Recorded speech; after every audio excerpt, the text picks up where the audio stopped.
Hello, welcome to Do It Yourself channel.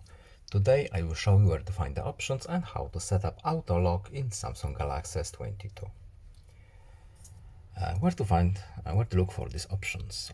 We need to go to settings, of course, then lock screen, and here we have secure lock settings. Right now we have our pattern setup, and here you have a lock screen when auto lock when screen turns off. We have a fairly wide range of timers here. For example, by default it's 5 seconds. We can change, and as you can see, after screen turns off, our phone will be locked after 30 seconds.